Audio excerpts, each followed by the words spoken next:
Hello, everybody, and welcome to another Top 10 edition of Magic Mics, proudly sponsored by our Patreon supporters and CoolStuffInc.com, where you can find cool stuff in stock every day, and our co-sponsor CardHoarder.com, offering the best inventory prices and delivery of cards for Magic Online. I'm Evan Irwin, and we get started each Top 10 by saying hello to my two co-hosts, Aaron Campbell.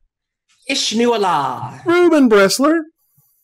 Hello. I've been playing a lot of World of Warcraft lately. I have no idea what that meant either. We just keep going. We just roll. Yeah. We just rolling. I'm sure a subset of our audience is saying, and an Ishnu Allah to you as well. Ishnu Allah. Ishnu. That's right. I don't know. A Goliath Online to you. Yeah. Well, we didn't get to do a top 10 last week because you were physically in Orlando filming a complete set review that went up. And of course, as you know, if we're all in the same room together, we're contractually obligated by the state of Florida to not record any of the official programming. That's right. That's correct. So that's science. That's how that works.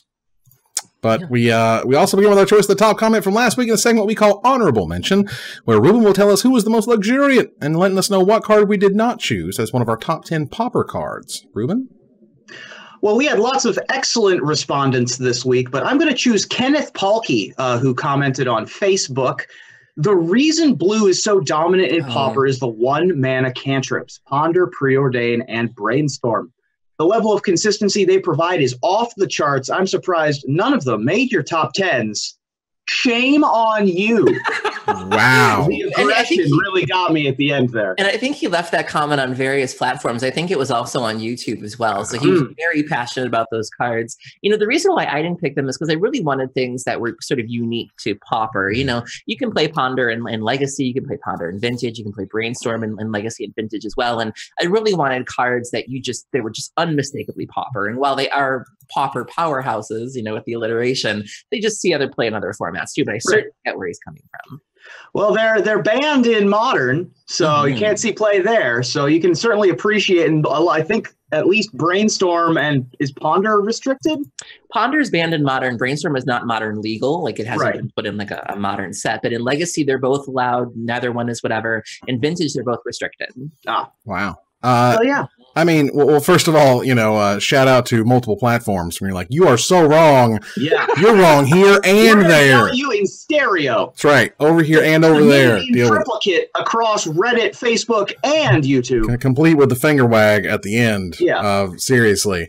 I mean, my top 10 Pauper cards were, for me, again, as I said at the time, I wanted it to be the card that made the deck. And Ponders in a bunch of decks and Preordains in a bunch of decks. And that just means you're playing blue spells. And that to me isn't unique enough to say, oh, this is what, like, you know, Pauper is about. It's like, yeah, you can play some cantrips, but that's really not what defines what Pauper is doing.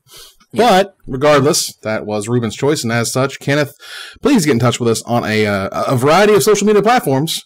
Yeah, clearly you know where we're at. Where that comment was submitted, sure. That's right. And we will get you your $50 gift certificate. Thank you to CoolStuffInc.com for sponsoring that. And again, at the end of the show, you too can figure out which card we didn't choose, and you can tell us why we're wrong. And maybe Ruben will choose you to get that. That's right. That free $50. All right. Well, that means we're going to move on here to our top 10 Guilds of Ravnica. It's release week. Coming at you so fast. You know, this year has just... Such a popular set too. I've been keeping up with it through the hashtag, and I'm seeing stories of record attendance at pre-releases. We had somebody in our Discord said that they cracked 100 people at their pre-release. You're hearing stories of specific guilds being sold out. You know, everybody seems to love the set. I'm not really seeing anything negative about it. You're seeing its impact already across multiple formats.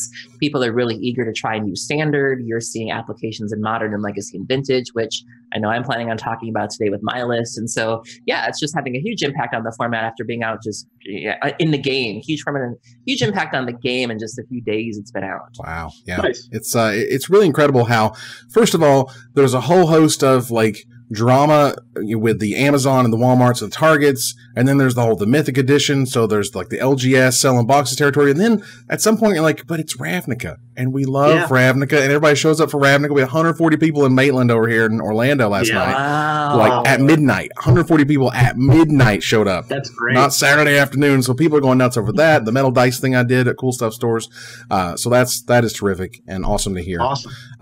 And the set's just fan freaking tastic. So let's move on here to number 10. Aaron, kick us off. What's your number 10?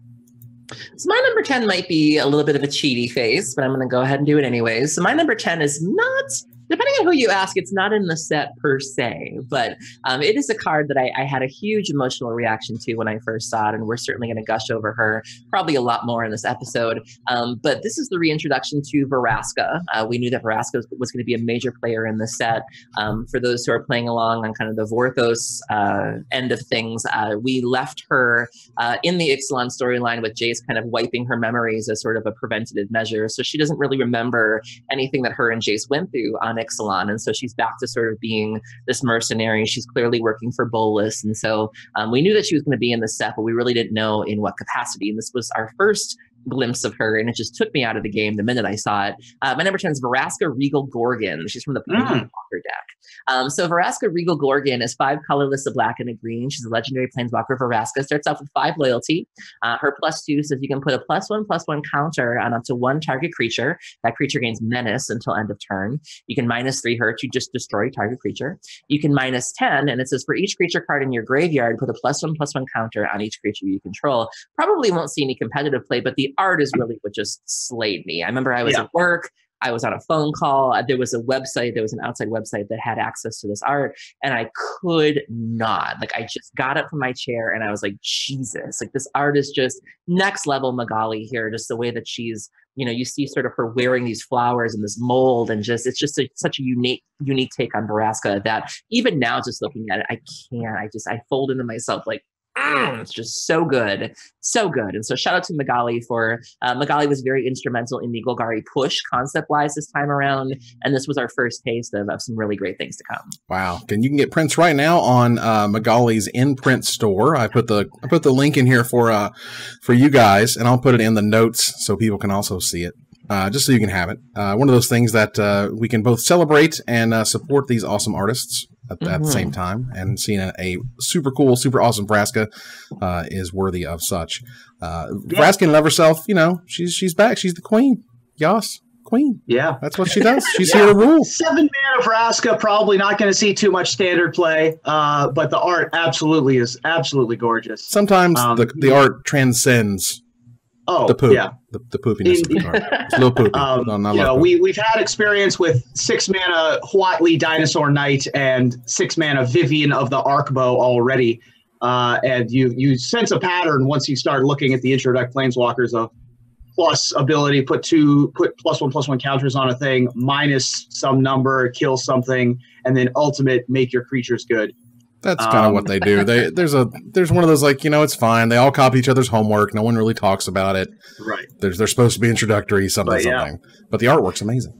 Absolutely. Ruben, what's your number 10? My number 10. So Erin said that her list is going to be more directed at the older formats. Mine is pretty much exclusively standard. I was looking at cards that I think are going to make an impact in standard, maybe dipping a little bit into modern, but I was trying to stay up in the moment of what's coming, seeing as standard has had a little bit of a lull period over the last couple of years, and so people are really excited for what new standard is going to look like. And so the first entry into my list at number 10 is Sunhome Stalwart. Sunhome Stalwart is a colorless and a white 2/2 human soldier with both first strike and mentor. I definitely was very impressed by Mentor, especially the more pushed Mentor cards like Sunhome Stalwart. In the little bit that I've gotten to play of the set, and 2/2 for 2 first strike with another ability is nothing to sneeze at, particularly when it puts it either immediately up to a 3/3, or you can bump up your 1/1 into a 2/2 immediately. Just a very potent, powerful card. The first strike on a mentor creature is a great pairing, and I think that if there's a white aggressive deck, either mono white or Boros or Celestia or what have you, Sunhome Stalwart is going to be a stalwart effect strategy. I felt like Boros Challenger was quite the 2-drop for the mentor, but I guess I agree that Boros Challenger is very, very, very good. It is a 2/3. It has mentor, and it has a ability to plus itself. Right. But it does have that red mana in it, so it can't appear in mono white. It can't appear in Celestia. And Boros Challenger, of course, being a promo card already, was getting, I thought, enough hype, and I wanted to give a shout out to Sunhome Stalwart because Nice. you're going to need more than just 4 of a 2-drop in your Boros repertoire. I see. Well, that's awesome. It's nice to shine a light on the cards that may not get all the love. Yeah, I think that both of those, I think you'll, in your Boros aggressive decks, those are the first 2 drops that you look at. Right. Like, that's my big brother, but the little brother's still important. He still does things. He's still in Celestia hanging out. That's right. That's right. All right. Well, for my number 10, picked a spell where I don't know if I really chose to look at standard or vintage or whatever. I just like cards that I think are awesome. Okay. At number 10, they definitely made a spell I didn't expect them to ever make, because when we kept talking about them, particularly back in the day, and you had the absorbs and the undermines and whatever, and you're like, they're never going to make it without just, without 2 blue mana. And then they started making it without 2 blue mana. And then now they just get 1 blue mana. And then soon they made it basically as cheap as they possibly could and added on the best rider they've ever put on it, which is Ionize. Ionize is counter burn at its literal finest. It's red, blue, and generic mana for a rare instant. Counter target spell. Ionize deals 2 damage to that spell's controller. That's like the perfect thing all the Jeskai decks were looking for in Modern, I feel. And it's one of the perfect strategies that they're kind of sort of shaping into being with the red-blue wizard spell decks. And Ionize itself is, like, the last one they did, was it Psychic Strike or whatever? Like, it black, blue, and a colorless to counterspell, and it was important. Right, but that milled you. Right. And so that was not really... Squall makes you lose 2 life, doesn't it? But it's also a non-creature spell. So, and I think it makes them lose 2 life. But either way, the idea of countering a spell for just 3 mana, counter it with just 1 blue in it, and then be able to deal damage to them instead of like milling 3 or milling 4 or whatever, like this, it hit all the points it needed to be an exciting rare. I still can't believe it is a rare. Like, I'm just thinking about it, and I'm like, this is rare worthy, huh? But yeah, you brought up a really good point. The Jeskai decks in Modern are known for being able to pivot into a burn deck. Sometimes their win condition, I know we control finishers. I mentioned Snapcaster Mage. Sometimes that's their win condition. Like, it's Snapcaster Mage, Celestial Colonnade, and once they turn the corner, like once they've countered everything they need to, well, then there's Lightning Helixes, there's Lightning Bolt. Snap Bolt is very much a strategy for that deck. And so this really helps them kind of turn the corner of, along with Electrolyze, of, they can sort of keep you down with, Path to Exile, Supreme Verdict, or whatever. And then when it's time to win the game, all of these cards have a new purpose of, okay, now we need to close out the game. And Jeskai is very good at that. Definitely feels like Kevin Jones is a big fan of this set. He's usually the guy that figures out the Jeskai deck early on. There's already talk of Goblin Electromancer being able to let you play 8 Lightning Bolts in your deck, because with Electromancer in play, both Lightning Strike and Wizard's Lightning only cost 1 red mana. Nice. And so, and add to that Ionize and things like Justice Strike for additional control elements. Certainly feels like there is a Jeskai aggressive tempo counterburn kind of strategy. I mean, when Snap Bolt turns into Snap Counter Shock, like, I'm okay with that. That sounds like a good time. That's super sweet. Let's move on here to number 9. Ruben, what's your number 9? My number 9 is one of 2 hires on my list. Aha. Okay, then. Aaron, what's your number 9? My friend Daniela Diaz is sort of the queen of Is It. I speak of her very lovingly. She's at twitch.tv/holydiva. If you're not following her, you should totally do that. But she loves nothing more than a Thing in the Ice, or a Goblin Electromancer, or an Enigma Drake. And she loves just being able to do anything with Is It that results in you dying very quickly.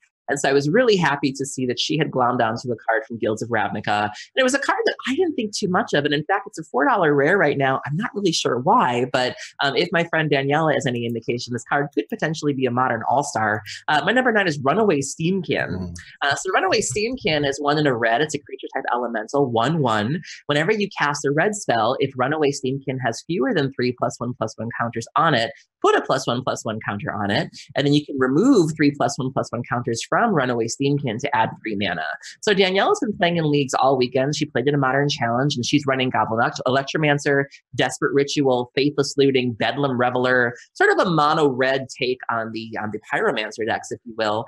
She's also running Claim to Fame, and she's been having a lot of fun with Grape Shot and Empty the Warrens, and she's been posting all these screenshots of just blowing people's faces off with this card, and with cards like Manamorphose that allow you to sort of chain them. A really neat take on mono red, a really neat take on Storm, and and she's had an impact on the format before. People started playing Thing in the Ice thanks to a lot of the work that she did. And if she's saying this card is the truth, I'm excited to see it. And I was just like, really, this card? But okay, I think it's great.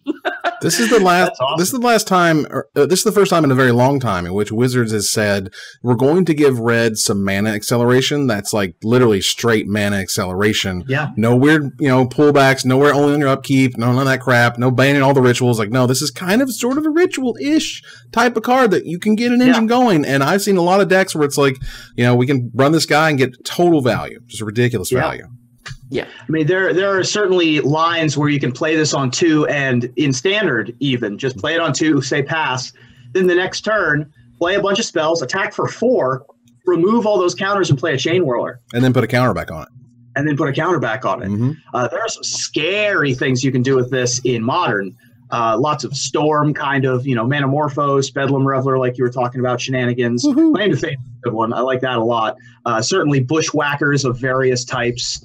It's definitely a scary card, and I like it a lot. Yeah, Monastery Swiftspear is excellent. It doesn't only trigger on instant and sorcery spells that are red, all spells. So even your Monastery Swiftspears and your other 1-drops will trigger it as well. Yeah, for those who don't recall, because I certainly didn't, Claim to Fame coming from an uncommon and Amonkhet, it's a 1-black sorcery. That Claim is a 1-black sorcery that returns target creature with converted mana cost 2 or less from your graveyard to the battlefield, and Fame is a red and generic mana that with Aftermath, meaning you can play it from your graveyard. Target creature gets +2/+0 and gains haste until end of turn. So for 3 mana, you get your little dude bro back, it gets a counter, you're going to attack for 4 out of freaking nowhere? That's awesome. It's good to live in. Yeah. That's awesome. All right. So that is your number 9. My number 9 is a card that I've gotten to play with quite a bit over this past weekend, rocking in Magic Arena. Even though it's kind of bad for sealed, it's still, Guild's Ravnica, and it's still freaking awesome. And this card has always been an all-star. This card just ends games. This card is so much value. There's so much value this card cannot not see play. I can't imagine a world where we have a standard environment with as much tools as Wizards has given you, and you're not going to play with Venerated Loxodon. This card is absolutely ridiculous. It's a white and 4 generic mana, also known as tap 5 of your creatures. One of them has to be white. It's a rare 4/4 Elephant Cleric with Convoke. Your creatures can help cast this spell. Each creature you tap while casting this spell pays for 1 generic mana or 1 mana of that creature's color. And whenever it enters the battlefield, you put a +1/+1 counter on each creature that convoked it. And I'm telling you, it just, there's this weird thing sort of in limited environments, right? Where everything's about sort of a certain toughness or a certain power. And for Guilds of Ravnica, it's a lot of 2-power stuff, and it's hard to get to the 3-power. And when all of your 2X's turn into 3X's, the entire game changes. This thing is awesome. Pumping 2 or 3 creatures is usually just enough to put you over the top of whatever your opponent's doing. This card is just awesome. I saw somebody who opened this with Izoni, the 1,000-eyed, and so they were like, I'll just make a bunch of insects, and then whoop, whoop, whoop, whoop, whoop, whoop. So, yeah. And I was like, I will subscribe to that newsletter. That sounds great. Yep. With so many 1/1 producers, from the Golgari insects to all of the lifelink tokens made by the Celestia Guild to any number of tokens from past sets, elves of various types. It definitely seems, and saprolings, definitely seems difficult for Venerated Loxodon to not see some amount of play. It's already 4 power and 4 toughness for 5 mana. At the very least, if you're paying retail for it, and it, 5 power and 5 toughness and 6 power and 6 toughness up to 9 is a lot. It's also a nice defense mechanism, because we started seeing, in Dominaria and even in M19, we started seeing that there was something, you can sometimes tell what's going to happen in future sets by the cards that are currently out now. So we had Goblin Chain Whirler, and we were like, okay, you must really not want us playing 1/1s. And then there was that Black Horse, the Plague Mare, that also had sort of a sweeping, we were like, what are you guys trying to stop? Like, what's going on here? So we knew something tokenish was coming down the pipe, and now we see a lot of these cards, and even then there were people going, well, Chain Whirler's still a thing. Like, no, you're going to be fine. Like, you've got those cards are still very much a thing, but you now also have a thing too. So if you want to play those token strategies, you're not feeling kind of chased out of the format. Yeah, March of the Multitudes is an instant, and there's a reason. End of your turn, make a bajillion dudes, play Venerated Loxodon. They're super big. You can't kill them with Chain Whirlers anymore. Like, yeah, that's going to be a thing in standard, and it's great. All right. As an aside, I think that I might drop Justice for Earthcraft for a bit, because Justice for Rampaging Ferocidon is much more important to me at this point in my life. It's kind of embarrassing that that's on the ban list at this point. Especially because it didn't do anything. Like I remember that it was banned under the assumption that there were going to be all these tribal decks from Ixalan, and it was somehow holding them down. And funny because we didn't see any of those tribal decks, even without your Ferocidon. And Ferocidon would be your second 3-drop after your hard to cast Chain Whirler, and would keep those token decks that we're talking about with Venerated Loxodon in check. So justice for Ferocidon. Yeah, this is, I mean, Rampaging Ferocidon is a currently banned card. A 3-mana 3/3 with menace, and players can't gain life. And whenever another creature enters the battlefield, it deals 1 damage to that creature's controller, which would be a hell of a card to play either main deck or sideboard against the March of the Multitude's, Convoke decks. And I feel like this is a safety valve that's built into the format. And Wizards is like, no, we're good. We're good. They might just forget that it's on the ban list and leave it there. Oops. We'll see. If Standard's good enough, then I guess we'll leave it there. But it is pretty embarrassing. It's pretty awkward. We'll move on here to number 8. You're not going to hear from me for a while, because everybody's got 2 hires, and mine are right in a row for number 8 and number 7. So, Ruben, what's your number 8? Mine are also 2 in a row, number 9 and number 8. Wow. What? Aaron, do you have a number 8? I'm sure I can craft one. That's a hint for those playing along at home. Wow. So I love me a Fleshbag Marauder. I love me an Edict effect. I've played Diabolic Edict in formats. I played Foul Tongue Invocation and Esper Dragons. I love a good Edict, and we've certainly had the Fleshbag Marauders of the world, and then we got a functional reprint in the hands of Merciless Executioner, which I've played in multiple EDH decks. I have them both in my She-Ray EDH deck, and now we have a reprint of sorts that's been juiced up a little bit, as if that card wasn't good enough. Now we have something even better. My number 8 is Plague Crafter. So Plague Crafter is 2 colorless and a black. It's a creature type human shaman, as if we needed more good humans. Shout out to the Modern Humans deck. Jeez. Right. 3 power and 2 toughness. I'm used to these being 3 ones, and now we have 1 more toughness. As if it can't get any better, it says when Plague Crafter enters the battlefield, each player sacrifices a creature or planeswalker. Each player who can't discards a card. That is huge. Obviously there's all sorts of kind of cheaty things you can do with recursion. One of the nice things about Fleshbag Marauders is you can just sort of bring them back whenever you want to and get that effect again. But having a 3-mana Edict that hits planeswalkers is wild.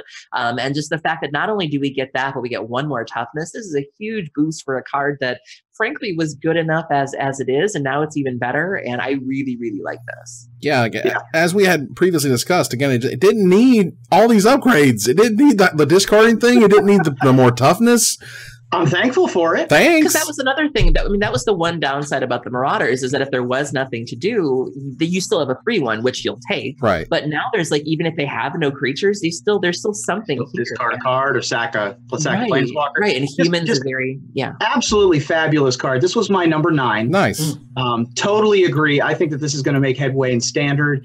Particularly with the myriad of token producers, or things like Reassembling Skeleton and other disposable bodies that you have at your disposal in black now. It's a really good stopgap to any of those dragon shenanigan kind of decks. I expect people to try to build a Nicol Bolas, Niv Mizzet, Sarkhan kind of strategy that it can either take out a turn 3 Sarkhan, it can take out a turn 4 Nicol Bolas, or it can just make them discard a card, which that deck, sort of needs all of their pieces. Mm-hmm. In addition to just being it has 2 toughness, so it doesn't die to Chain Whirler. It's able to answer an early runaway Steamkin or something along those lines. The card is just extremely powerful. Yeah, they pumped this one all the way as far as they could go without making it rare, I could imagine, because even then, I mean, if this was a rare, I'd be like, all right, I get it. I see all the upgrades. I pay for all the upgrades. This is an incredible card. It's an amazing tool. It's been really fun to use in Limited, where I'm able to, bounce their creature and then on the end of their turn, play a Plague Crafter, get rid of their stupid monster.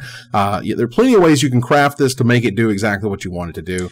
Humans also being a powerful creature type, Modern Humans has been dominant for quite a while now. It's even kind of broken through in Legacy. There's also a Vintage Humans list that pops up from time to time. And so, when you have things that can be vialed in, or you have these rainbow lands to where the mana is sort of irrelevant now. And I think this is a card that could have, some regional formats too. Yeah, we are definitely in a world where every time they put the word human on a card, please be careful, Wizards. Please. You've made a lot of really, really good humans and really good tribal type lands, and man, they just run with that stuff. Yeah. It's incredible. All right. So moving on here from number 8 to number 7. I don't have one. Ruben, do you? I do. I've talked about this card quite a bit already on a couple of the shows that we do. We have a lot of cards in this set that have a really high ceiling. We don't know what is going to be the best deck, but we have a lot of ideas as to what could be the best deck. But this card, I think, has the highest floor. Every time that Borderland Ranger or Civic Wayfinder has been in Standard, we've had this effect see play, and I think that District Guide is no different. District Guide is a 2-colorless and a green elf scout 2/2. When District Guide enters the battlefield, you may search your library for a basic land or gate card, reveal it, and put it in your hand, then shuffle your library. Even Gatecreeper Vine, an 0/2 from the Return to Ravnica block that had Defender and could search your library for a basic land or a gate, saw some amount of play. I think that attaching a 2/2 body, 2/2 for 3, obviously nothing to sneeze at, but that's sort of incidental. There's definitely going to be some sort of Golgari mid-range strategy. And I think the District Guide is an excellent piece to that. It smooths out your mana. It makes your draws keep working while also likely saving you some life points, putting a body into the graveyard for any of your undergrowth triggers. I think District Guide is just a really, really good card. Yeah, saw play. The last time I remember Borderland Ranger was when Pod was standard legal. And so there are several things, particularly in the Golgari Guild, where you want to sacrifice a permanent. And so, once it sort of does its job, once it helps you fix your mana or it helps you bridge your way to the mid game, then you can just sort of sacrifice it. It did what it needed to do. Or, a 2/2 beater is still nothing to cry about. And yeah, very versatile card and getting a really good reception so far too. I mean, there's turn 1 Elf, turn 2 Guide, turn 3 Braska. Like that's a play pattern that is very, very. I would hit the like button on that. Yeah, there you go. Smash that like button. Drop kick. Subscribe. All right. This effect has won a Pro Tour before in the hands of Charles Gindy when he won Pro Tour Hollywood. Yep. Just sort of an incidental role player workhorse. Just an extremely good card. Any deck that is 2 colors and has green in it, I think you're going to want District Guide. Yeah, District Guide is one of those cards, and in Borderland Ranger, the originals, the OGs, where I'm always just like, wow, that's all kind of all it does, quote unquote. But when you see kind of how useful that is, it becomes constructed worthy in that, it's smoothing out my draw, it's making sure I hit my other color, it's doing all these things that are not just, draw a blank card or whatever. Right. All right. Move on here to number 7 for Aaron. What you got? My number 7 is probably the card I'm most excited about in terms of Commander. I've talked before about how I have this weird issue or this weird complex where I can only have commanders for each color combination. So I've got my Mardu commander and I can't have any more Mardu commanders. And I have my Golgari commander and I can't have any more Golgari. And there's so many that I haven't quite gotten around to yet. There are so many that I just haven't felt inspired by. And this is the card that makes me want to have a Dimir commander. I've never had a blue-black commander deck before, and I really want to do this. We got our first taste of this card thanks to my friend Olivia, who's a lovely cosplayer. She's Gober Thix on Twitter, I believe. And she got the chance to be on game nights with our friends Jimmy Wong and Josh Lee Kwai and Adam Savinen. Hey, Adam.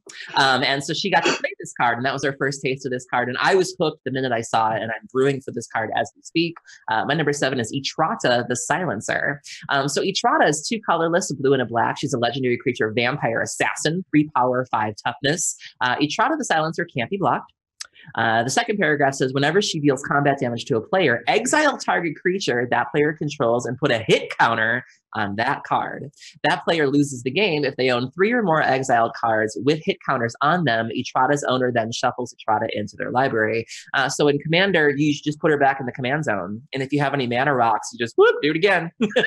Put Helm with a Host on her and have a really, really good time, which I'm totally looking to do. And so I love that she's sort of a callback to kind of the Mirko Vosks from the Return to Ravnica block. And so this vampire subsection of the Dimir Guild, I love her flavor-wise. I love what she does just in terms of that unique kind of way to win the game with like hit counters. And so I'm really looking forward to building a deck with her and having a lot of fun. Nice. This it's a card that just it's still kind of weird to me. Like it's fine. It's a good card to me. It's like almost a delayed removal spell in many ways. At least that's the way it's kind of been playing out and sealed. Where I'll only draw her once, but she'll be great because A, she's awesome at blocking, and B, she'll get rid of the best thing that you got. Also, it's sort of like an extra 3 damage out there that's guaranteed. That's another thing that's awesome about her. As for the commanders of the world, I would love to hear your results. Helm of the Host sounds ridiculous with this card. It sounds absolutely amazing. So. We'll see. And speaking of Commander, I have to give a plug. There were 2 gentlemen on CoolStuffInc.com, Abe Sargent and Bruce Richard, who both took stabs at this card. Oh, stabs. Oh boy. I didn't plan that. You're welcome. Wow. But yeah, so there are some people that have already kind of come up with rough drafts of this card, and you can find them on coolstuffing.com. There you go. That's fantastic. Moving here to number 6. I got it. I finally have one. Yay! Number 6. Yay! This may be Ruben's number 8. And if it's not, would be completely shocked that it's not on this list. Because this is one of the cards that I think is a continuation of a story that started with the Boros Recruit, and then later was the battalion guy, who I can't recall right now, the one-mana guy, the battalion gives them all first strike or whatever. Yeah, Legion Loyalist? Legion Loyalist, thank you very much. Because the Legion Loyalist grew up even further and became the Legion War Boss. Legion War Boss is a red and 2 generic mana for a 2/2 rare goblin soldier with Mentor. Whenever this creature attacks, you put a +1/+1 counter on target attacking creature with lesser power. At the beginning of combat on your turn, create a 1/1 red goblin creature token. That token gains haste until end of turn and attacks this combat if able. Ruben, was this your number 7? It was not. Or number 8, rather? Was close to my top 10, but did not crack the top 10. Wow. Really powerful card, quite good effect. Rabble Master, this is not, and I'm still looking forward to playing this card. But we need to get past thinking of this card as Rabble Master, because Rabble Master, at the very least, could attack with like 6 power the next turn, and at least run into and trade up with something. This one gets stonewalled by a lot of things. And so I am less impressed with it than I was initially. This was near the middle of my list, then made it to the bottom of my list, and then I'm not as excited about it.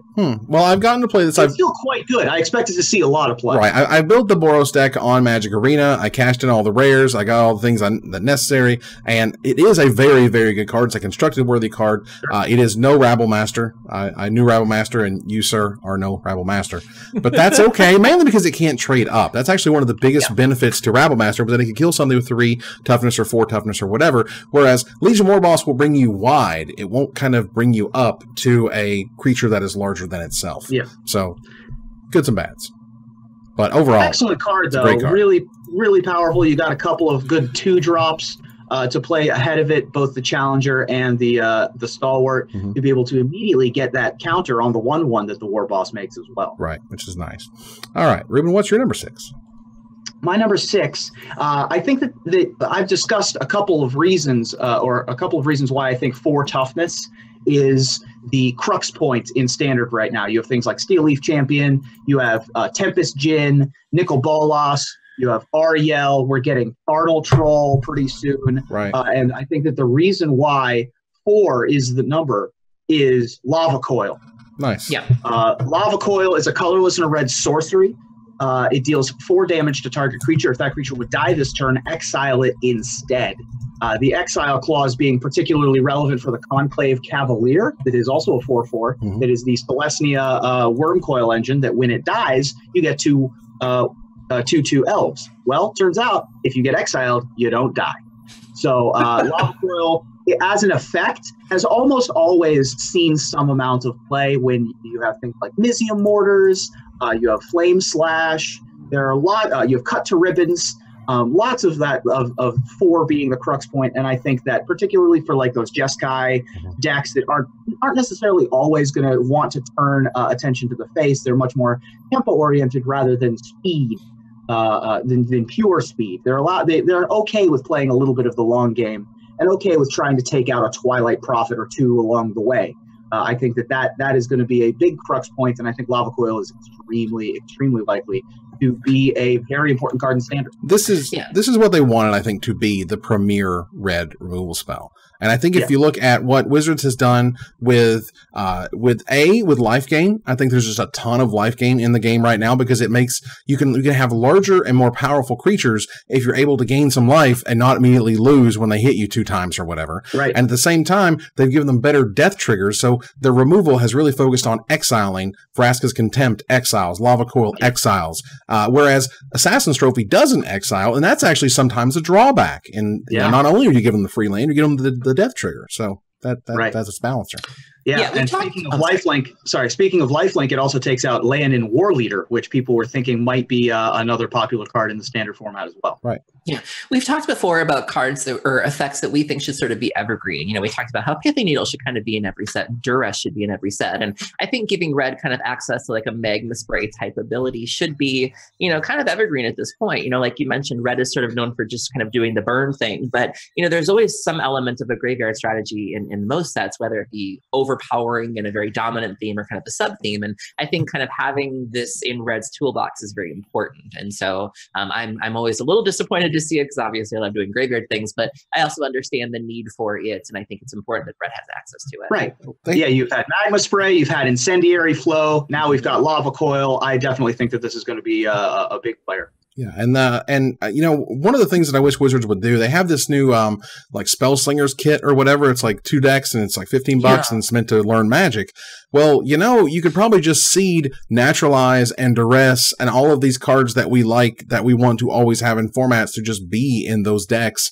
Therefore, you essentially keep them evergreen in that way, because certain cards and effects, I mean, sort of, you know, no shade, as it were, but do I really want to Naturalize taking up another green slot when it could be something more interesting than just Naturalize or just Duress? That's always the push and pull, is we want reprints, but we also want new cards, and we can only fit so many cards in a new set. Exactly. All right. So moving on here to number 6 for Aaron. What you got? My number 6, it's funny, we all have just 2 hires today. Number 6 is my first hire. It's higher on someone else's list. There you go. We'll move here to number 5. Ruben, what's your number 5? One drops are always extremely important, particularly if you have a deck that only really has one drop that you want. Mono Green Stompy was coming out and having pretty decent results, things with Galta and Steel Leaf Champion. But if you didn't have a Llanowar Elf, you really felt kind of awkward. Games with Llanowar Elf are so much different than games without Llanowar Elf. But that solution is that you now have another 1-drop that is reasonable, puts you on a good beatdown plan, does the things you want to be doing already, and that card is Pelt Collector. Pelt Collector is a green mana 1/1 elf warrior. Whenever another creature you control enters the battlefield or dies, if that creature's power is greater than Pelt Collector's, put a +1/+1 counter on Pelt Collector. And as long as Pelt Collector has 3 or more +1/+1 counters on it, it has Trample.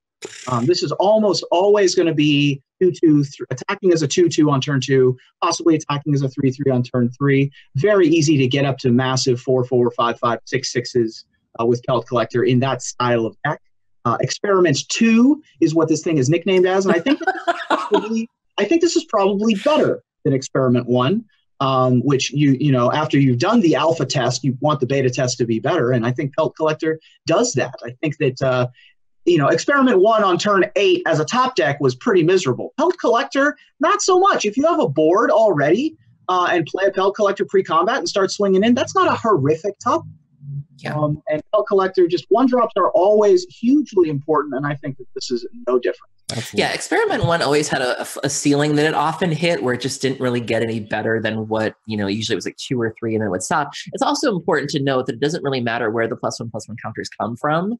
So for example, if you happen to be splashing for the Gird, I think it's Gird for War, you know, the counters don't have to come from its own ability. If you're able to put counters on it from anywhere, say your Venerated Loxodon or whatever, that all goes sort of towards the cause, if you will. And so, yeah, and also 1-drops like this have always found a home in Standard. We had Warden of the First Tree. Even Grimflayer being a 2-drop, you know, was very easy to set up. And so it doesn't take a lot of work to get this card going. And then when it does, it can very easily snowball out of control. Yeah, I mean, Venerated Loxodon using Pelt Collector, which then triggers Pelt Collector again because Loxodon is larger than it still. I mean, it's just I also think that there's possibly a Golgari aggro deck with Glowspore Shaman with this, because when it enters the battlefield, or dies. Or dies. So, yeah, and I've played that deck. Even if your opponent's Goblin Rabble Master, Goblin Chain Whirler is able to kill off the Shaman, then your Pelt Collector is still going to be a 3/3. You're still going to have a board. Oh yeah, and I've played that deck a little bit on Arena, and it is just as good as you are thinking it is. The Glowspore Shaman has been terrific. Actually, putting a land back on top of your deck has been really useful because you're like, smooths out the draws. Yeah, smooths out the draws. I need this color. I need to hit this draw next turn or whatever. Like, it's been really awesome. That was our preview card for the Broken Pact, so maybe there might be a cameo of that card on that show. Wow. Very nice, very nice. All right, so what's your number 5, Aaron? Our friend Maria Bartholdi from Magic the Amateuring was pre-releasing this weekend, and she had a bit of a lightning bolt moment. And I'm always happy to, one of the things I'm really enjoying is seeing people who aren't normally about that life suddenly become part of that life. And so she had discovered this card, my number 5, and she was like, wait a minute, does this work the way that I think it does? And I was like, you summer child. So if you're going to be milling yourself, and a lot of people aren't used to doing that, whether it be with, you know, the Golgari effects or the Dimir effects, you run the risk of decking yourself. And I actually stumbled upon a couple of people on Twitter that were like, I accidentally decked myself. And I was like, yeah. I have been there, and this card can help you, help prevent you from doing that. My number 5 is Underrealm Lich. So Underrealm Lich is 3 colorless, a black and a green. It's a creature type zombie elf shaman. So whatever tribal deck you're running, this card has got your back. It's 4 power, 3 toughness. If you would draw a card, instead look at the top 3 cards of your library, then put 1 into your hand and the rest into your graveyard. Or you can pay 4 life and give it indestructible until end of turn, tap it. So this is something we've also seen on cards like Tigum, Sidisi's Hand. Because you're not actually going to lose the game for drawing a card, this is like a replacement ability or a replacement effect. So if you happen to deck yourself or mill yourself silly, you won't lose the game because you can't draw a card. And that was something that Maria had never encountered before. And people like me, we know all about that because we do it all the time. And so it's been really great seeing people who aren't used to kind of playing the game that way be like, wait a minute, I don't die. And it's like, you do not mill yourself. Yep. It's a replacement effect. Yeah. It's a very good card as well. This is a really great enabler for the Golgari decks. It's a great top of the curve if you are playing that in limited. It's going for $8 right now on paper. So I have reason to believe it might even see play in standard. Oh, for sure. I'm really excited about this. Anything that survives a star of extinction is okay in my book. Hey, you can pay 4 life to give stitches to the liches to make sure that it survives. Liches get stitches. Yeah, liches get stitches when you pay 4 life. That's right. That's a really relevant ability when you have 3 toughness.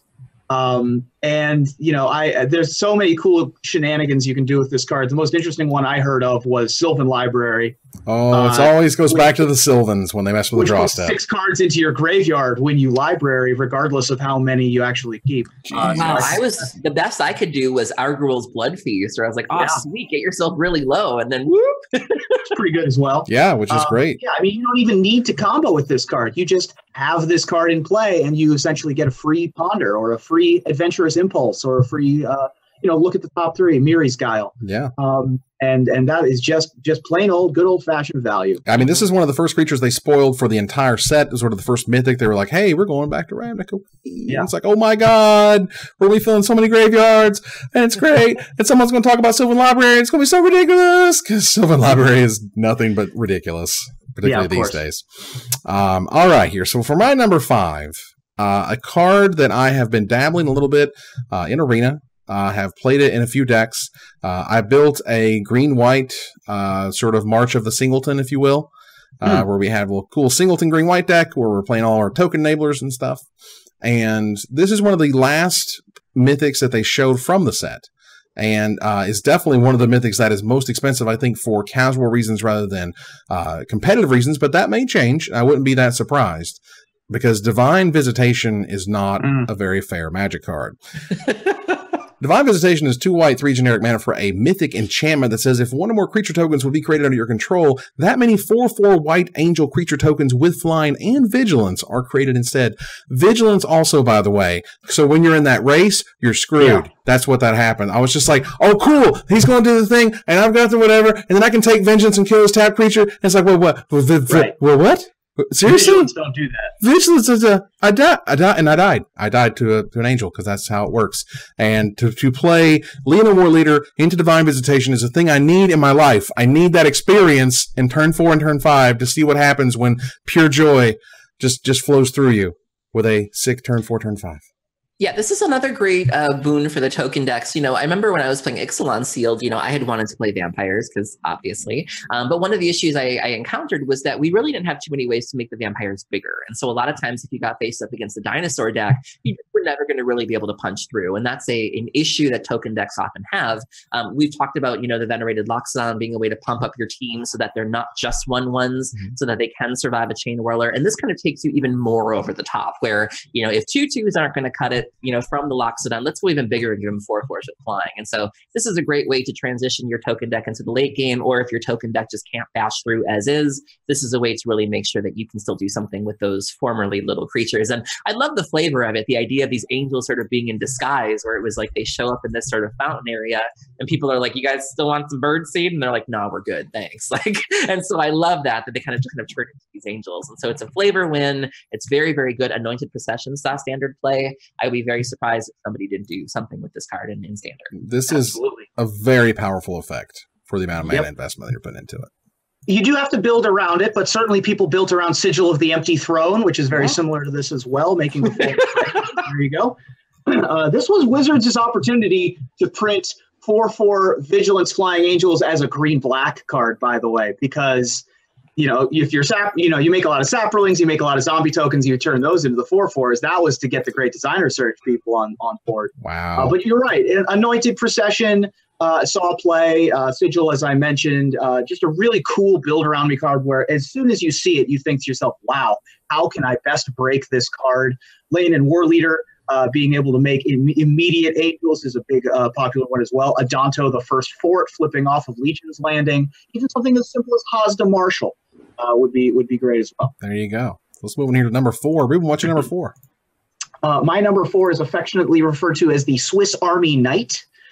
It slices, it dices, it julienne fries. It has so many things that it can do, and we haven't even scratched the surface of what it can do just yet. It is Knight of Autumn. So colorless green white Dryad Knight. When it enters the battlefield, you choose one of the following. Put 2+1/+1 counters on Knight of Autumn, making it a 4/3 for 3 mana. Nothing to sneeze at. Happy with that on an empty board. Or destroy target artifact or enchantment. 3 mana for a 2/1 that does that is a Reclamation Sage. That's right. Card we've seen a ton of times. Or gain 4 life. 2/1 that gains 4 life when you play it. I'll take that as well. A little bit higher of a rate than Lone Missionary, but you know what? That's probably the one we're using the least often, but I'm happy to have it in my deck, especially if I'm down in single digits against a red deck. I might be interested in doing that as well. So Knight of Autumn, just an extremely potent, powerful tool in every format, I think. Standard, it's going to be a player. Modern, I think, is going to be where it really shines. And, of course, it probably sees play in Legacy as well. Yeah, being green means you can fetch it with Green Sun Zenith. You can also Court of Calling for this. You can Coco into this in the modern decks. It's just such a versatile card. And we kind of talked about in the set review how, the modal cards really add value to cards that might otherwise just be dead at various points of the game. This is a card that you could very easily main deck, and it's going to have a purpose, whether or not you're facing an aggressive deck, whether or not you're facing an artifact deck, or whether or not you just need to close out the game and you're like, all right, that was cute. The 2/1 was cute, but now I need something a little bigger. And this is a card that I would be very surprised if it didn't see any sort of standard or even just competitive play. It's just so good, and I can't imagine someone not doing something with it. It does too much for too little. And the idea that I love how sort of the first ability is going to put you forward.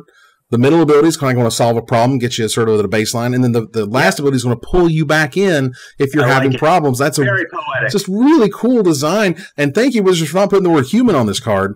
We really appreciate it. And also elf. It was not a human or an elf, because that would be kind of gross. But it's still amazing. This card is still going to do a ton of work in a ton of formats. Whenever Wizards decides to put more words and more modes and more options on cards, it just almost automatically sees more play than anything that is comparable, because now you have options. And don't you want options? We're Magic players. Of course we do. All right.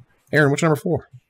Well, speaking of options, you can either choose to play my number 10, or you could choose to play my number 4. This is the second iteration of Vraska that we're seeing in this set. This is more of Magali's amazing art for this character. We're really kind of seeing Vraska enter what I call her grown and sexy phase. She's very confident. She knows who she is. I've actually seen most of the praise I've seen around this card comes from the fact that it's not a jamming planeswalker. Some people complained that, the Teferis and the Jayas, you just kind of jam them and then you're not necessarily building around them, but oh, hey, they happen to be in my colors and they're good. They need to go in this deck. And I've seen a lot of the brewers specifically that are really excited to have the chance to build around this card. My number 4 is Vraska Golgari Queen. I'm gonna need that name back, Vraska, but I'm gonna let you have that one. So it's 2 colorless, a black and a green. She's a legendary planeswalker Vraska with 4 starting loyalty. You can +2 her, and you may sacrifice another permanent if you do gain 1 life and draw a card, such as your Stitcher Supplier, or such as your your Borderland Ranger and Standard. Great body for that. You can -3 her to destroy target non-land permanent with converted mana cost 3 or less, which is basically Abrupt Decay. Or you can -9, which is a callback to the original Vraska. You get an emblem with whenever a creature you control deals combat damage to a player, that player loses the game. And so this is a really fantastic card. This is a card that I'm anxious to see how people build around her. I've seen a lot of people opening her at pre-release and having a really, really good time with this. And I'm really excited by this iteration of Vraska. And I would be surprised if this also did see standard play. Yeah, I think it's built, they put all the right words on her to make her playable in certain archetypes, but this is a very sort of, what was the first Tezzeret again? The Seeker. The Tezzeret the Seeker, right? Where it was very artifact based, and you just can't build any deck with Tezzeret. You can't build any deck with Vraska. You have to be a very certain archetype that you're looking to do certain things. We also saw this with the latest Liliana, which was our preview card, and people were like, I love it, but again, I feel like they're kind of taking the Planeswalkers maybe in that direction of like not just having them be jammed in every deck kind of cards, and Teferi's the exception. But, again, we saw that with Jaya. We saw that with, sorry, Ruben. But we saw that with Jaya. We've seen it with Vraska. We've seen it with Liliana. We're kind of seeing these more niche Planeswalkers. And I feel like the fans, I feel like the community is really liking that direction. Yeah. We've definitely seen Planeswalkers go from the best card in their color to you need to build around this to make it extremely powerful. The deck building constraints around Vraska are actually less stringent than stuff like our preview card from M19, Liliana Untouched by Death. All you have to do is sacrifice another permanent. That includes lands. I've been most impressed with Vraska in the late game, honestly, as a sort of late game engine. Everyone's sort of thrown their haymakers and you need another way to do something. Mm-hmm. The shout out to Abrupt Decay and the original Vraska, of course, on the card is excellent flavor and really useful as well. And being a 4-mana Planeswalker that +2s immediately up to 6 is a huge deal. Which can be on turn 3, and I guarantee that's something that Wizards probably tested a whole bunch. Because that is a very scary number to go all the way up that elevator. However, my number 4 is also one of those haymakers. And I gotta say, there's few things that get me as excited about Magic when I read a card and I go, oh, okay, they're going to give you this, but they're never going to give you that. And then you read the card and you go, oh, they gave us all the choice and it's so broken. Oh my God. And I'm like reading March of the Multitudes and I'm just like, this is awesome. This is awesome. No way. This isn't, this is an instant. Oh my God. Every permanent, basically every permanent you have, you count all your permanents. That's how many of these things you're going to be making. Yeah. It's, -3, but regardless, it's fan-freaking-tastic. And you're able to make this huge swarm. They're able to do all sorts of things with the Venerate Loxodon or whatever. Huge team pumps. New Tristani is amazing. Like you can build this entire swarm deck. March of the Multitudes is the card that you always wanted to have in these Convoke decks. This is one of the coolest mythics in the set. It's 2 white, a green, and X for a mythic instant that has Convoke, so you tap it on your creatures to pay for the spell. You create X 1/1 white soldier creature tokens with lifelink. So not only is it making a swarm, it's making a swarm that can bring you back, that can make chump blockers, it's gaining you life at the same time. Like it slices and it dices and does everything you wanted your Convoke deck to ever do at instant speed. It's just this. If they had made this in Ravnica, or probably even Return Ravnica, maybe not Return, but probably, I think this would have been a sorcery. Yeah, Ruben, you mentioned one of the defining characteristics of Sphinx's Revelation is that you kind of chain them, or that one kind of leads you to the other. And this is very similar. Once you do cast the first march, you now have even more creatures. And if you have a second one in your hand, you have an even bigger march on your hands. And so it's kind of one of those cards that you feel like you guys like to describe Sphinx as being a card that you don't really realize you've lost the game, but you've lost the game. If this is ever getting off, you probably lost the game. I mean, March into Loxodon into March is just like, I just can't. I can't. Too many dreams. Too many dreams being fulfilled there. This card is also a really fun card to see the look on your opponent's face when you're like, all right, well, tap all my lands, and then you're like the life starts draining out of your opponent's face. Like, what are they doing? What are they doing? And then you start tapping all your creatures, and then their head just gets buried in their hands, and you're just like... Convoke definitely has that effect on people. Where it's like, oh no. Like, Special shout out to World Soul Colossus for the same reason, because once you start tapping everything you own, you just put your arm on the table and do the windshield wiper, and people are just like, what is happening? And you're just like, expel for 12 is a big shout out to I think the Celestia Guild is the unsung hero thus far. I think that the Celestians really came out ahead in Guilds of Ravnica so far. You immediately start going through that mental Rolodex, like what's in the set? What's in the set? What could they be looking into? Oh, I'm going to die. That's how it feels. With chord, you start doing the math. You're like chord for 2, chord. The really cool thing about this card also is that if you happen to have 2 in your hand at the end of the turn and you go, let's say you make 8 tokens, you can just immediately cast another one for 5 more tokens. Well, you'd have to have another green source, but you'd have to have you'd have to have another green source because it makes white creatures. Let's say we made 7 and kept up a forest. Mm-hmm. Then you could do it that way. Yep. But yeah. God. Oh man, this card is sick, and this is one of those where again I feel like they were like, you know what, we're just going to push it. We're going to go ahead and give them what we might not have given them, X years ago, and I love seeing that stuff. Moving here to our top 3, Aaron, what is your number 3? My number 3 is the second higher I have. It's higher on someone else's list, which doesn't surprise me. And that's totally fine. Ruben, what is your number 3? My number 3 probably will surprise you. I think this card is going to see play, though, in most formats. It's going to see play in Standard, might see play in Modern, almost certainly going to see play in Pauper. This is a common that I think is going to be a huge player in Standard. We've talked about 1-drops before. This is a 1-drop human that is extremely important. They gave it to the Pro Points podcast as their spoiler because Sam Black is on that podcast, and no one likes a Doomed Traveler quite like Sam Black. My number 3 is Hunted Witness. I honestly believe this card is going to be extremely powerful in a myriad of decks. Hunted Witness is a 1-mana 1/1 human. When Hunted Witness dies, create a 1/1 white soldier token with lifelink. This does amazing things in a myriad of decks. You have the white aggro decks that immediately get all the counters. It is able to come down in the mid-game, chump block, and then attack the next turn. It is able to convoke, so you're able to put it in your Celestia decks. It's a great permanent. It's a sacrifice to your Vraskas. Again, 1-drops are so important, so relevant.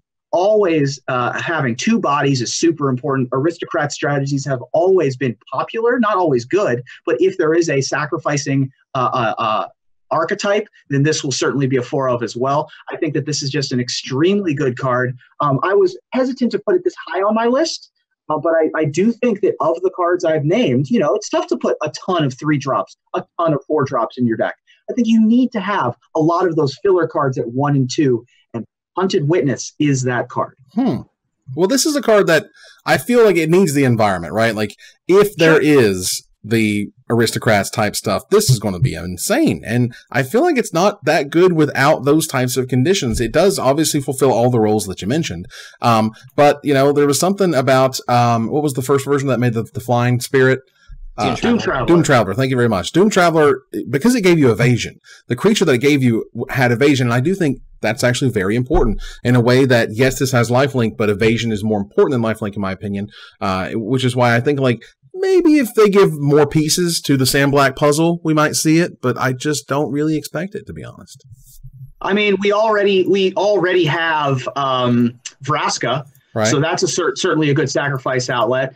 How many more of this effect do we need to see completely be good in formats? This Blister Pod, I think Hissing Iguanar did Alenda's this. Still in the format. Alenda, there you go. Alenda's another great one. Token pinata that is fine with things dying, and then when she busts open, there's even more. And so there has been. I remember there being kind of mono white tokens floating around earlier in the format in Standard at least. And so there's still a framework there. Sure. And one of the big problems with that Boros aggro deck, always, not just in this current format, but always, is having to deal with removal, just 1-for-1 removal. I play my 2-drop, you use your 2-drop removal spell. I play my 3-drop, you use your 3-drop removal spell. Well, now I'm out of gas and you have card draw in your deck.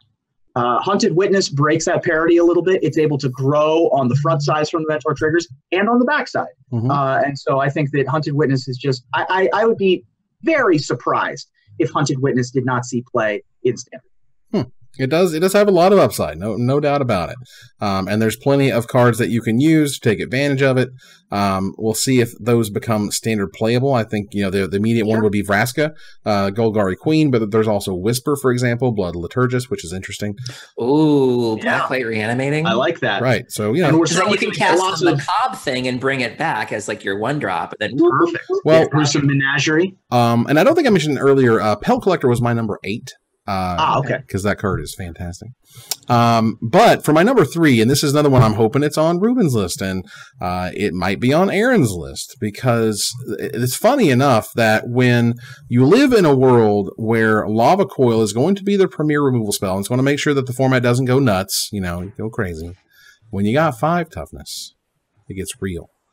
And my God, Aurelia, Exemplar of Justice, she got that big booty, y'all. Hey, hey. She's a red, a white, and 2 generic mana for a 2/5, a mythic legendary angel with flying and mentor.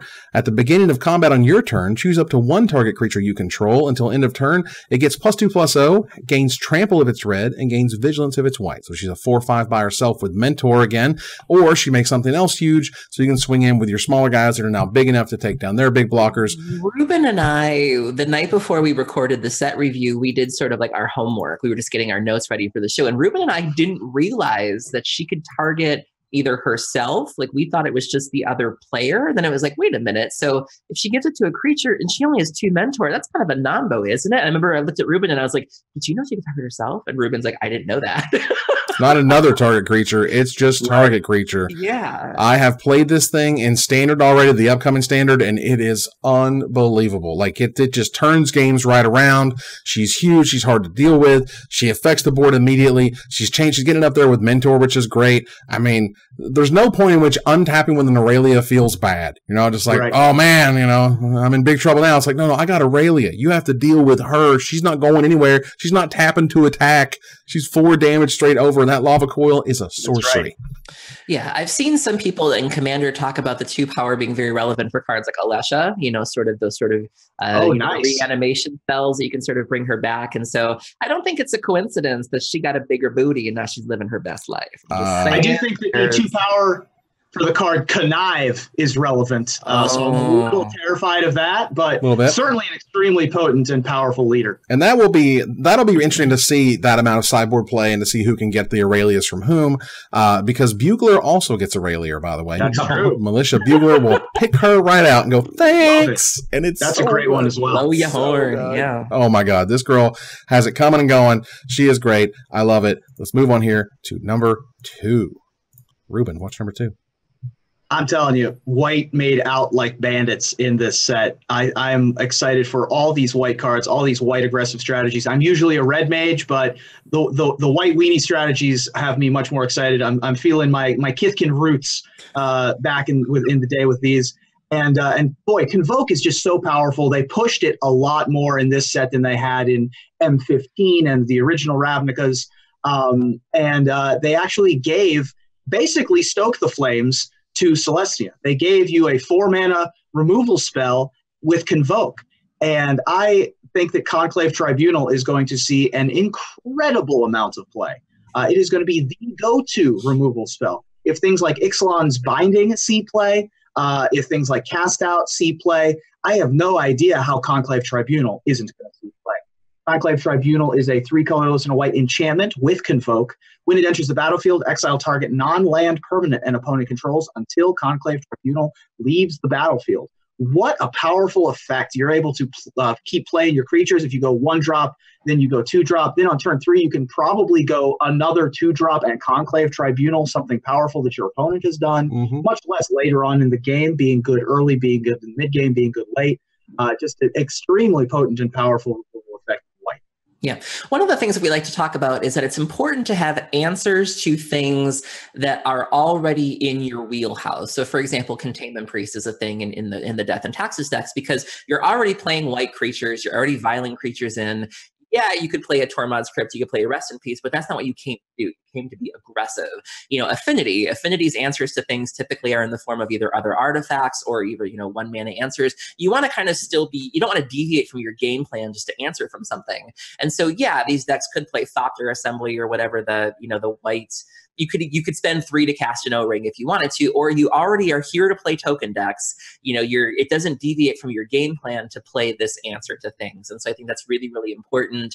And it's just a very clean answer. And just at its worst, it's still an effect that always sees play in Standard. And so I agree with you. This is another one I'd be very surprised if it didn't see play. Oh, I 100% believe it. And it is incredibly powerful to get something for free. And often Convoke feels free. Like, yeah, you're giving up the ability to block, but like you're getting this awesome spell, you're getting this awesome creature, you're getting this awesome effect for quote unquote nothing. You're getting additional mana out of creatures that can attack or block this turn or are already summoned sick, etc. And here's my free O-Ring. Thank you. Feels good. Yeah. Aaron, that's right. What's number 2?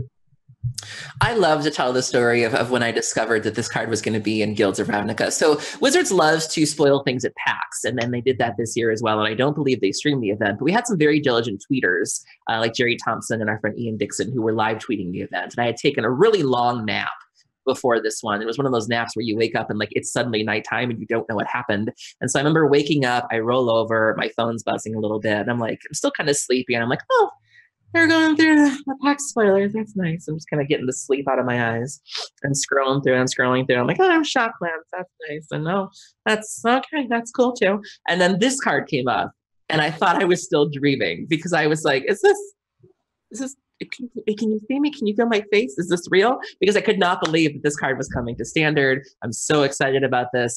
My number 2 is Narcomoeba. So Narcomoeba is 1 in a blue. It's a 1/1 creature illusion with flying. When Narcomoeba is put into your graveyard from your library, you may put it onto the battlefield. There are a lot of people who have never experienced the joy of either surveilling yourself or dredging yourself and hitting a Narcomoeba, or God forbid, hitting multiple Narcomoebas. It feels amazing. Shout out to Howard Lyon for this new art. If you look really closely, you can see a boy sitting on a ledge with his cat fishing for Narcomoebas. You see him with the fishing rod, and so that's a nice little Easter egg here. I'm so excited. If there is a Standard deck with Narcomoeba, I'm probably going to be playing it. It's been great seeing people tag me in this card. They're pre-releases. There was a young man who was playing Dimmer yesterday, and he was like, I got secret orders from the Golgari Queen to play this card. And I was like, you make me proud, sir. And so I'm looking forward to seeing a new generation of players discover the joy of playing a Narcomoeba, because like you mentioned, Evan, free things are good, and just getting a free one with the flying sometimes gets you there. I built the Surveil deck as a singleton deck because I'm a sick man who is very, very addicted to building singleton decks. You know what cards are good in a bit of a vacuum. Yeah, and let me tell you, it feels amazing when you see a Narcomoeba on top when you're surveilling. You're like, yes, please. Just go over there to the graveyard pile. And then I hit go, and then you show up where you're supposed to. It's so good. It's the hug from Jesus, y'all. The Surveil deck has so many good payoff cards, from Blood Operative to this to the Dredge and Chill. There's so many good ones. And Narcomoeba is just an absolute classic. Well, look, for my number 2, we're getting real, and in fact, we're getting so real. This is one of those cards where I was like, when you get your previews, and I'm in the office, and your monitor's right there, and sometimes, you're just like, oh, whatever, I'll bring up the preview and look at it. And this is the one I brought it up, and I was like, oh my God. And I'm like looking around, like, no one saw this, right? No one saw what was going on my monitor here, because this is insane. And I had to like go to my other, my editor, and I was like, hey man, make sure you keep this on the DL, because this card is absolutely ridiculous. I've never seen a rate like this in my life. I've never said like 5 mana 6/6 flying trampler, and that's where we start. And there's no drawbacks. There's no, you have to sacrifice creatures. You don't have to tap anything. Yep. Like, they don't have the ability to tap it. They don't have the ability to make it bad. And you have upside on top of that. That's insane. Doom Whisperer is my number 2. And this card's ridiculous. It's ridiculous. Nice, as it should be. You got on your list, Ruben? I don't. I swear. Even. Boy, couldn't even make no one's top 10. Doom Whisper is a watermark. Like, it is a mark on the wall as to how good these creatures are getting. Wizards can't help it but push the power. And they only want to push it as slow as they can, so that when they push it, every time we go up that just a little bit more, we're always excited about it, and always looks more interesting and exciting each time. Yeah. So when you have a 5 mana, 2 black, 3 generic mana, 6/6 Mythic Nightmare Demon with Flying and Trample. Card's absurd. Pay 2 life, Surveil 2, which is look at the top 2 cards of your library, then put any number of them in the graveyard and the rest on top of your library in any order.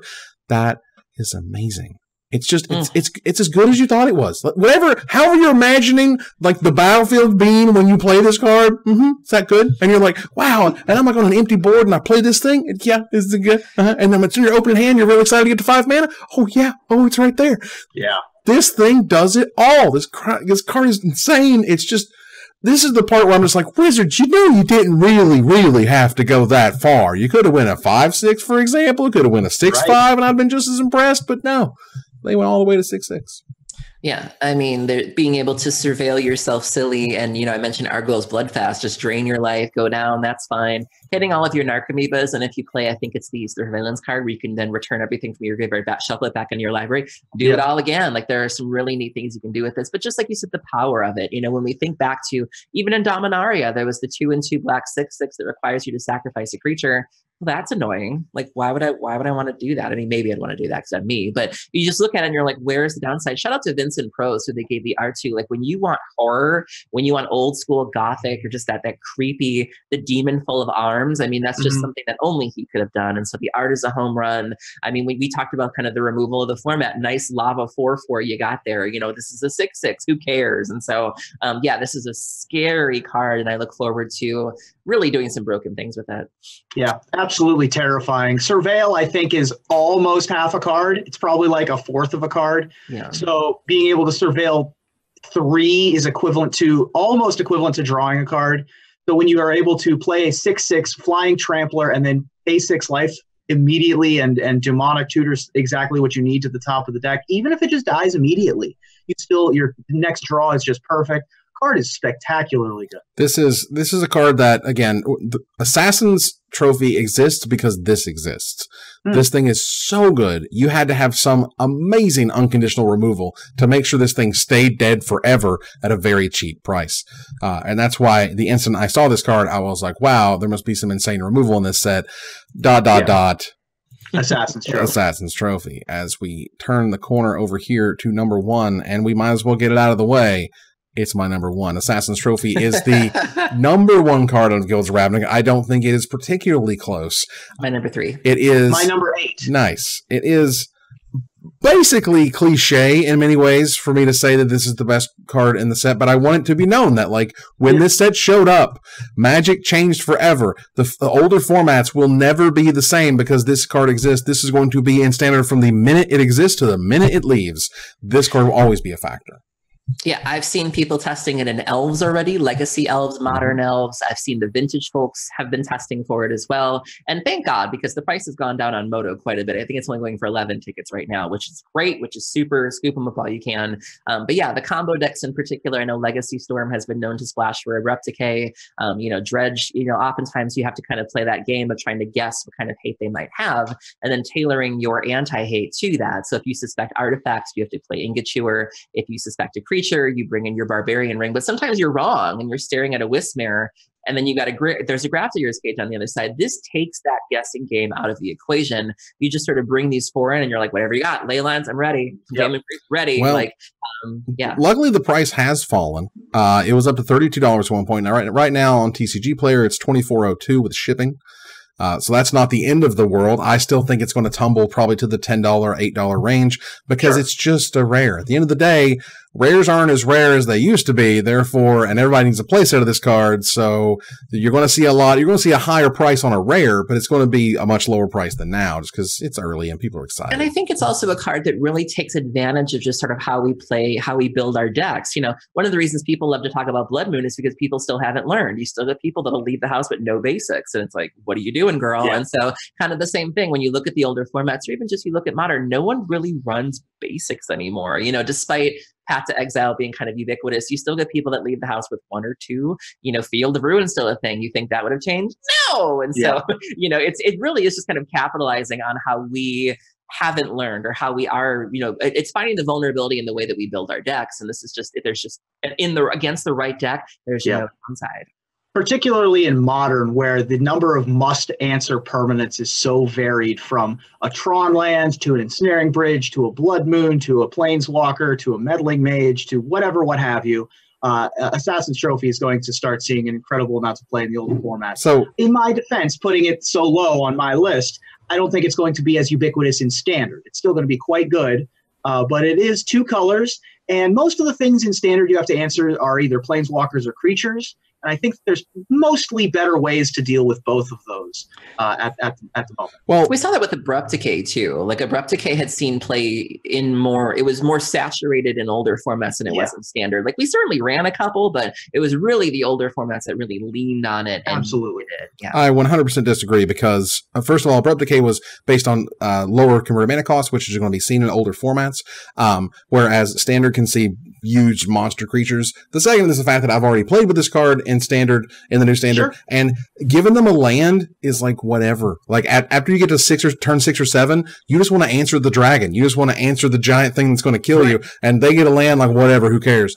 Just because we can go through it, and I don't think I actually did. Assassin's Trophy is a black and a green mana for a rare instant. You destroy target permanent an opponent controls. Its controller may search their library for a basic land, put it onto the battlefield, then shuffle their library.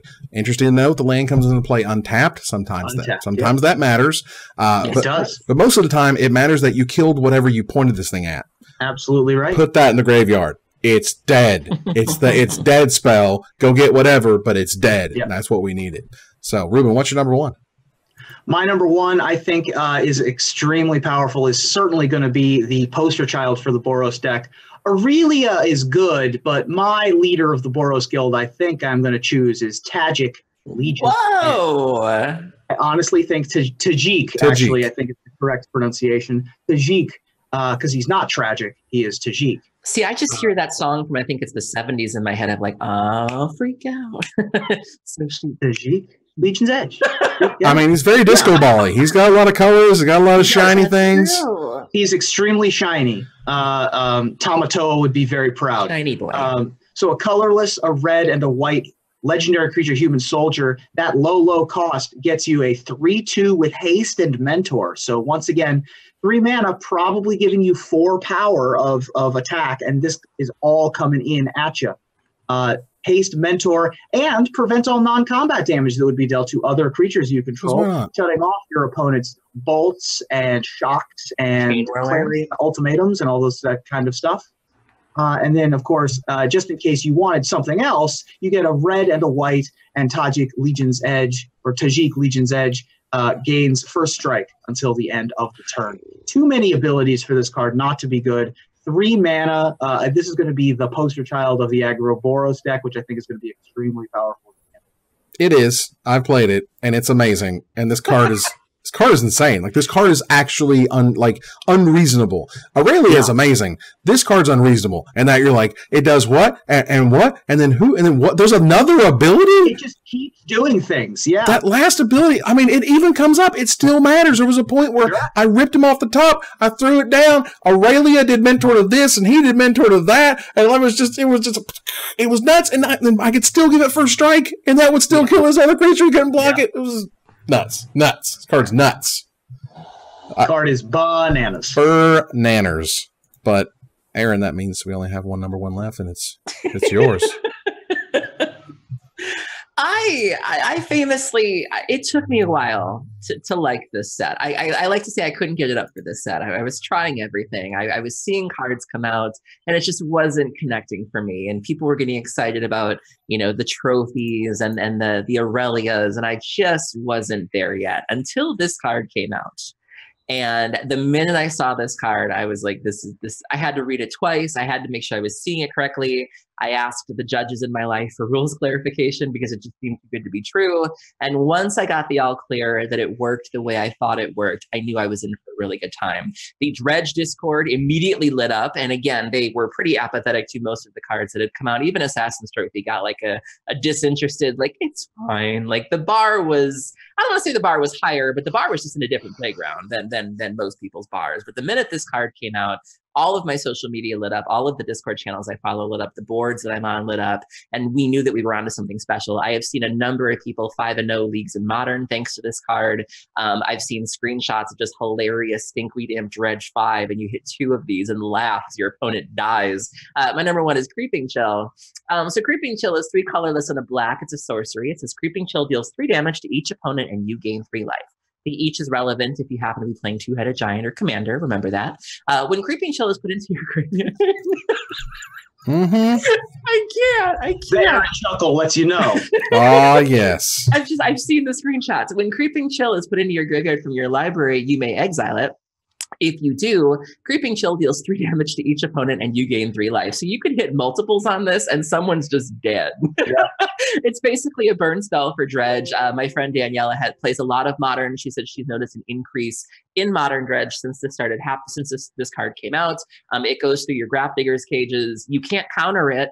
Control is seeing a huge upswing in Modern. Good luck. But giving Dredge a burn spell is huge. And I've seen so many people just be so excited about this card. I've seen the screenshots. I've seen the discussion. I can't wait to play for it myself. And yeah, the most exciting card for me is an uncommon. And if you have to, Modern Dredge also is not above casting things. So if it happens to be in your opening hand, you got life from the loan. You'll get to 4 mana. Just whoop. I mean, I'm looking at it right here. A 5-0 deck from user Sodeq, S-O-D-E-Q. Sodeq. 5-0 with 4 Creeping Chill right there in the middle of it. It's hilarious. I have no doubt that this will be a 4 of it. This will make people rebuild how they build Dredge. Wow. Because getting this trigger is so important. Getting all 4 of these triggers means your opponent effectively starts at 8 life. In Modern, they start at 7 or 6, thanks to the fetch land, shock land mana bases. Yep. If they're, that's not even counting if they do both in the same game. Just an extremely powerful effect. I was surprised when I saw this card as well. Yeah, it also gives us a better game against the burn decks. We've really, really struggled against that deck because a lot of what we have requires setup. But with this, we're just doing what we would normally be doing. So it's like Cathartic Reunion. Right. Reverse your lava axe. Thanks. Right. Fun. You have a lightning helix? I have a lightning helix. Mm-hmm. Jason Alt on Twitter, he's like, why do I got to pay for mine like a peasant? I was like, I ain't paying for this. I get my spells. Someone had the nerve to do that. I was gushing in my mentions and someone was like, 4 mana is a lot. And I was like, you think I'm paying for this? Right.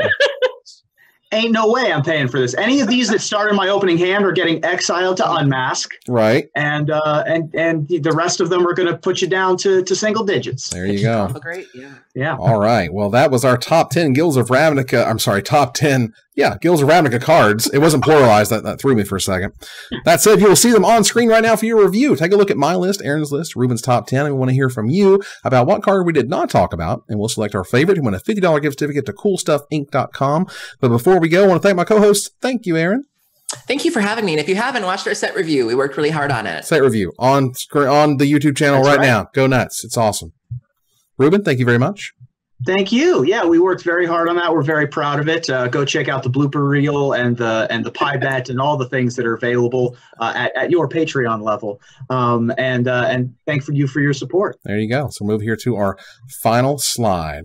I want to thank our sponsor, CoolStuffInc.com, our co-sponsor, CardHoarder.com, my co-host, Aaron Campbell and Ruben Bressler. You guys for watching and listening, and I hope you support us at patreon.com/magicmics. Follow, like, tweet, favorite, share, subscribe, do everything social that tells people we exist. Catch us online at twitch.tv at Magic Mics, on Twitter at Magic Mics Cast, our Magic Mics subreddit, and like the Magic Mics page on Facebook. Talk to us privately at magicmicspodcast@gmail.com. Follow the audio-only podcast at magicmicspodcast.libsyn.com, or find us on iTunes, or join us here next week, same time, same place, for another episode of Magic Mics. Good night, everybody.